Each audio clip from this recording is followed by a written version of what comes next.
Akashvani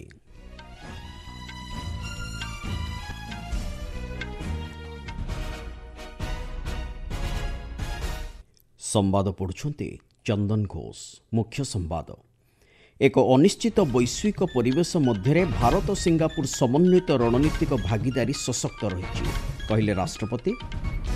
Bharat Singapore मंत्रिस्तरीय तृतीय round table बैठक आज नुआदिल्ली ठारे अनुष्ठित। भारत 2030 रे राज्यगोष्ठी क्रीड़ा प्रतियोगिता आयोजन करने संपर्कित प्रस्ताव को भारतीय ओलंपिक संघर अनुमोदन।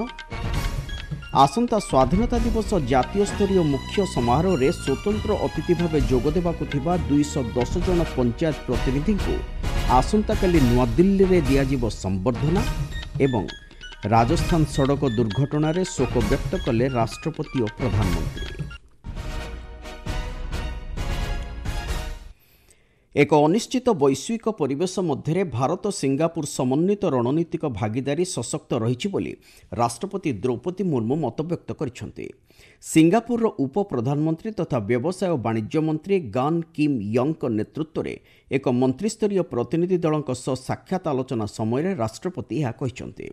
राष्ट्रपति भवन ठारे एही प्रतिनिधि दल स्वागत कर श्रीमती मुर्मू चलित वर्ष भारत सिंगापुर द्विपक्षीय संपर्कर 60तम वार्षिकी पूर्ति अवसर में राष्ट्रपति थार्मन सान मुगारत्नम को भारत आगमन संपर्क में अवतारणा करछन्ति।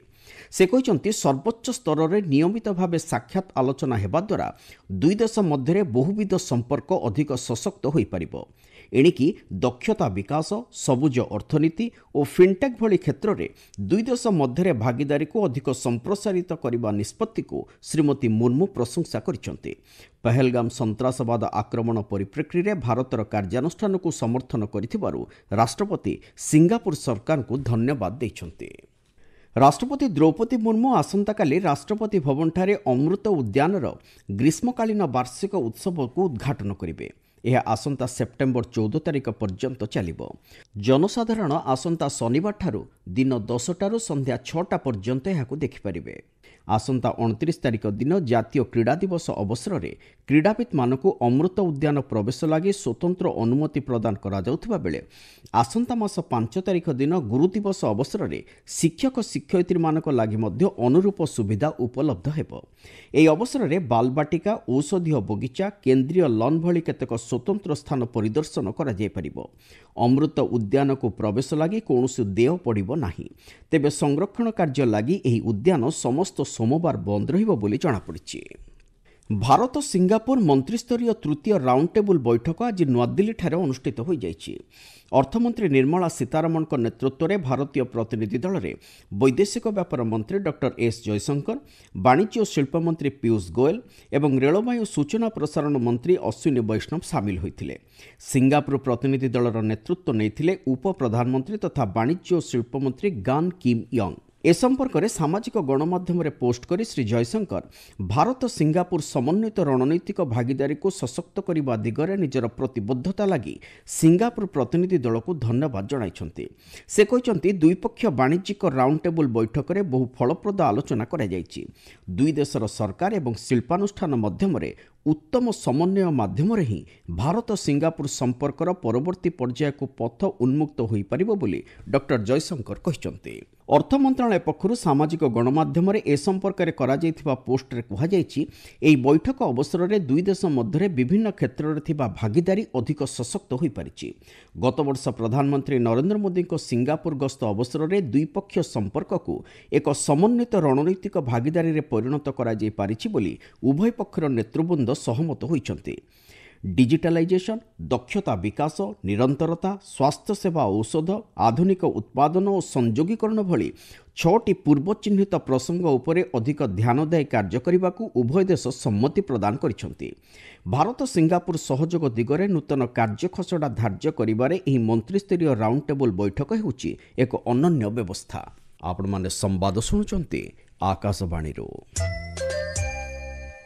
2030 मसीह भारत राज्यगोष्ठी क्रीड़ा प्रतियोगिता आयोजन करने संपर्कित प्रस्ताव को भारतीय ओलंपिक संघ IOA अनुमोदन करिछि। ଆଜି ନୂଆଦିଲ୍ଲୀଠାରେ ଅନୁଷ୍ଠିତ ଆଇଓଏର ସ୍ୱତନ୍ତ୍ର ସାଧାରଣ ଅଧିବେଶନରେ ଏହି ପ୍ରସ୍ତାବକୁ ମଞ୍ଜୁରୀ ଦିଆଯାଇଛି। ଆସନ୍ତା 31 ତାରିଖ ମଧ୍ୟରେ ଭାରତ ଅନ୍ତିମ ବିଡ୍ ଲାଗି ପ୍ରସ୍ତାବ ଦାଖଲ କରିବ। 2030 ମସିହାରେ ରାଜ୍ୟଗୋଷ୍ଠୀ କ୍ରୀଡ଼ା ପ୍ରତିଯୋଗିତା ଆୟୋଜନର 20 ବର୍ଷ ପୂର୍ତ୍ତି ହେଉଛି।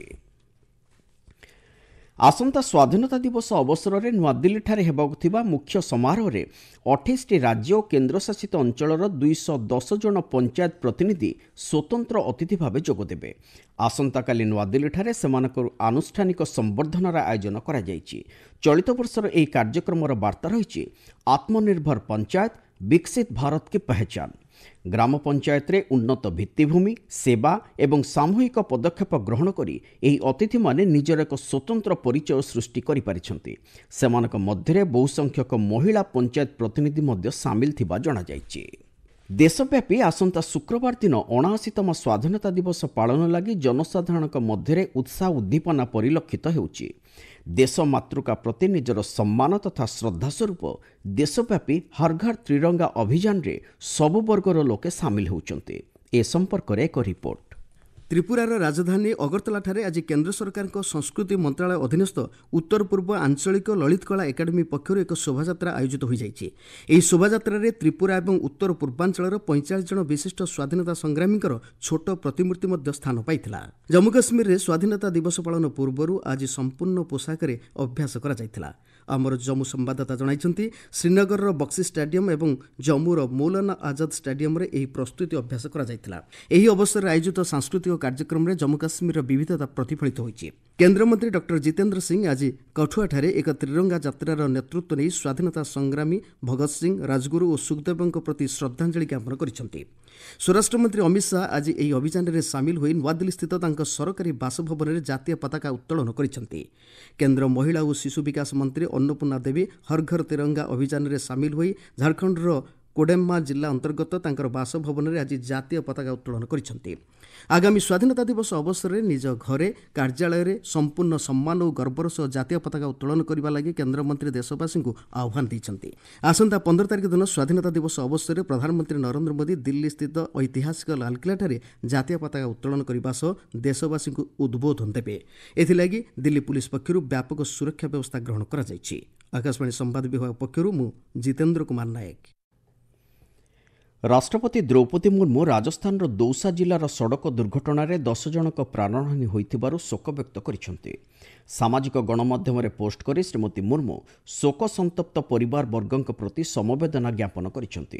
ଏତଦ୍ବ୍ୟତୀତ ରାଷ୍ଟ୍ରପତି ଆହତମାନଙ୍କର ଆଶୁ ଆରୋଗ୍ୟ କାମନା କରିଛନ୍ତି। ପ୍ରଧାନମନ୍ତ୍ରୀ ନରେନ୍ଦ୍ର ମୋଦି ମଧ୍ୟ ଏହି ଦୁର୍ଘଟଣାରେ ଗଭୀର ଦୁଃଖ ପ୍ରକାଶ କରିବା ସହିତ ମୃତକଙ୍କ ପରିବାର ବର୍ଗଙ୍କ ପ୍ରତି ସମବେଦନା ଜ୍ଞାପନ କରିଛନ୍ତି। ପ୍ରଧାନମନ୍ତ୍ରୀ ଜାତୀୟ ରିଲିଫ ପାଣ୍ଠିରୁ ଶ୍ରୀ ମୋଦି ମୃତକଙ୍କ ପରିବାର ବର୍ଗଙ୍କ ଲାଗି 2 ଲକ୍ଷ ଟଙ୍କା ଲେଖାଏଁ ଅନୁକମ୍ପାମୂଳକ ସହାୟତା ରାଶି ଘୋଷଣା କରିଛନ୍ତି। ପ୍ରଧାନମନ୍ତ୍ରୀ ଆହତମାନଙ୍କର ଆଶୁ ଆରୋଗ୍ୟ କାମନା କରିବା ସହିତ ସେମାନଙ୍କ ଲାଗି 50,000 ଟଙ୍କା ଲେଖାଏଁ ପ୍ରଦାନ କରିବାକୁ ସାମାଜିକ ଗଣମାଧ୍ୟମ ପୋଷ୍ଟରେ ଘୋଷଣା କରିଛନ୍ତି। ଏଠାରେ ସୂଚନା ଦିଆଯାଇପାରେ ଯେ ଆଜି ପ୍ରତ୍ୟୁଷରେ ରାଜସ୍ଥାନର ଦୌସାଠାରେ ଏକ ସଡ଼କ ଦୁର୍ଘଟଣାରେ 10 ଜଣଙ୍କର ପ୍ରାଣହାନି ଘଟିଥିବା ବେଳେ 11 ଜଣ ଆହତ ହୋଇଛନ୍ତି। ଦୌସା ମନୋହରପୁର ରାଜପଥର ବାସ୍ତି ଚୌରାଠାରେ ଏକ ପିକଅପ୍ ଭ୍ୟାନ୍କୁ ଏକ ଟ୍ରକ୍ ଧକ୍କା ଦେବାରୁ ଏହି ଦୁର୍ଘଟଣା ଘଟିଥିଲା। କେନ୍ଦ୍ରୀୟ ଆଫ୍ରିକାର ଆଜି ସ୍ୱାଧୀନତା ଦିବସ ଅବସରରେ ବୈଦେଶିକ ବ୍ୟାପାର ମନ୍ତ୍ରୀ ଡକ୍ଟର ଏସ୍ ଜୟଶଙ୍କର ସେଠାକାର ଜନସାଧାରଣ ଓ ବୈଦେଶିକ ମନ୍ତ୍ରୀ ସିଲ୍ଭି ବାଇପୋ ଟେମନଙ୍କୁ ଶୁଭେଚ୍ଛା ଜଣାଇଛନ୍ତି। ସାମାଜିକ ଗଣମାଧ୍ୟମରେ ଶୁଭେଚ୍ଛା ଜଣାଇ ଡକ୍ଟର ଜୟଶଙ୍କର କହିଛନ୍ତି କେନ୍ଦ୍ରୀୟ ଆଫ୍ରିକୀୟ ଗଣତାନ୍ତ୍ରିକ ରାଷ୍ଟ୍ରରେ ଶାନ୍ତି ଓ ସ୍ଥିରତା ବଜାୟ ରଖିବା ଦିଗରେ ମିଳିତ ଜାତିସଂଘର ବହୁବିଧ ସମନ୍ୱିତ ସ୍ଥିରତା ମିଶନରେ ଭାରତୀୟ ଶାନ୍ତି ରକ୍ଷାକାରୀମାନେ ସକ୍ରିୟ ଅଂଶଗ୍ରହଣ କରିଛନ୍ତି। ମୁଖ୍ୟ ସମ୍ବାଦଗୁଡ଼ିକ ପୁଣି ଥରେ। ଏକ ଅନିଶ୍ଚିତ ବୈଶ୍ୱିକ ପରିବେଶ ମଧ୍ୟରେ ଭାରତ ସିଙ୍ଗାପୁର ସମନ୍ୱିତ ରଣନୀତିକ ଭାଗିଦାରୀ ସଶକ୍ତ ରହିଛି କହିଲେ ରାଷ୍ଟ୍ରପତି। ଭାରତ ସିଙ୍ଗାପୁର ମନ୍ତ୍ରୀସ୍ତରୀୟ ତୃତୀୟ ରାଉଣ୍ଡ ଟେବୁଲ ବୈଠକ ଆଜି ନୂଆଦିଲ୍ଲୀଠାରେ ଅନୁଷ୍ଠିତ। ଭାରତ 2030ରେ ରାଜ୍ୟଗୋଷ୍ଠୀ କ୍ରୀଡ଼ା ପ୍ରତିଯୋଗିତା ଆୟୋଜନ କରିବା ସମ୍ପର୍କିତ ପ୍ରସ୍ତାବକୁ ଭାରତୀୟ ଅଲିମ୍ପିକ୍ ସଂଘର ଅନୁମୋଦନ। ଆସନ୍ତା ସ୍ୱାଧୀନତା ଦିବସ ଜାତୀୟ ସ୍ତରୀୟ ମୁଖ୍ୟ ସମାରୋହରେ ସ୍ୱତନ୍ତ୍ର ଅତିଥି ଭାବେ ଯୋଗଦେବାକୁ ଥିବା 210 ଜଣ ପଞ୍ଚାୟତ ପ୍ରତିନିଧିଙ୍କୁ ଆସନ୍ତାକାଲି ନୂଆଦିଲ୍ଲୀରେ ଦିଆଯିବ ସମ୍ବର୍ଦ୍ଧନା ଏବଂ ରାଜସ୍ଥାନ ସଡ଼କ ଦୁର୍ଘଟଣାରେ ଶୋକ ବ୍ୟକ୍ତ କଲେ ରାଷ୍ଟ୍ରପତି ଓ ପ୍ରଧାନମନ୍ତ୍ରୀ। ସମ୍ବାଦ ଶେଷ ହେଲା। ଅଧିକ ସମ୍ବାଦ ପାଇଁ ଆପଣମାନେ newsonair.gov.in ୱେବସାଇଟ୍ ଏବଂ ନ୍ୟୁଜ୍ ଅନ୍ ଏୟାର ଆପ୍ରେ ଲଗ୍ଇନ୍ କରିପାରିବେ।